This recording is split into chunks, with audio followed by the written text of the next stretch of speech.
Now let's talk about the digital signature. So what is digital signature? So digital signature is nothing but like your general signature, handwritten signature, but in a digital form. So if you are trying to give me some document, okay, how would I verify digitally on the internet that this document is actually given by you? How can I be sure, very much sure, that this document was you are the person who has actually given this document to me? So that problem digital signature solves, right? So it helps to prove the authentication of the message, that okay, this message you are sending and you are the owner of this message.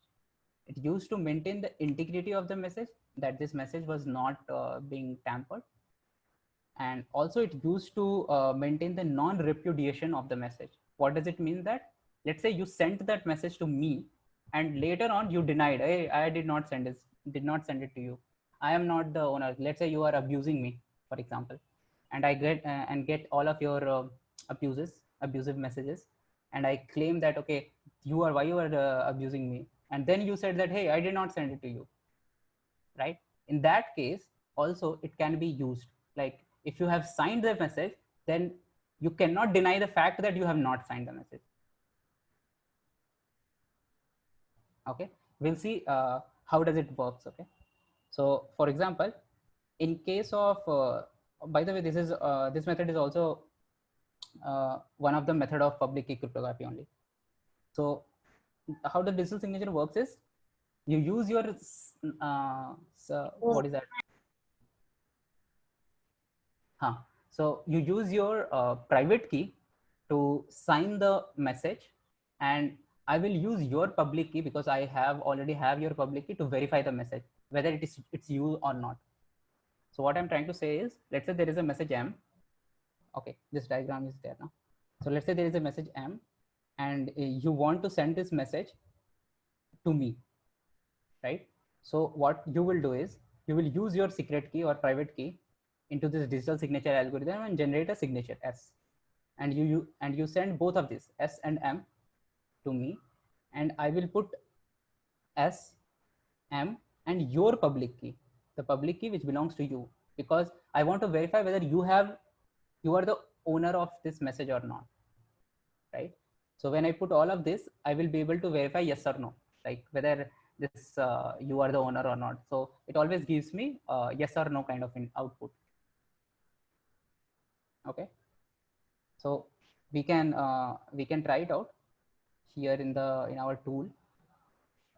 So let's say the this scenario itself, right, where we were talking about encryption. So let's say now Bob says that hey, how would I know that you are the one who is sending me this message? How would I make sure? Because you did not attest anything with this message about yourself. That's what Bob says. So Alice says, okay, fine, I will sign this message with, I will use a digital signature also, and I will send the digital signature along with the message, so that you should be able to verify that I am the signer or I am the sender, right? So let's go to the sign tab. And what was the secret message? This is the secret message itself. So use the same message, and remember, for signing the message, who can sign? Whoever has a private key.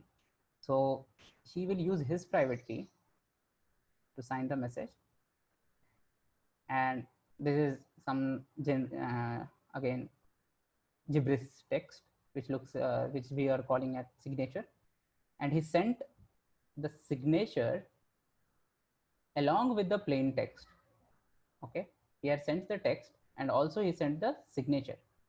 So now if Bob has to verify this signature, so he has to use Alice public key, right, which is known to you guys are getting it. So now let's verify it. So I get what, true or false. So assume that in between, while sending the message, there was some hacker and he changed the message, right? In that case, if he tries to verify, it will tell me false, which means the message was tampered. So now you understood the use of signature, you understood the use of what is that, encryption, decryption, and hashing.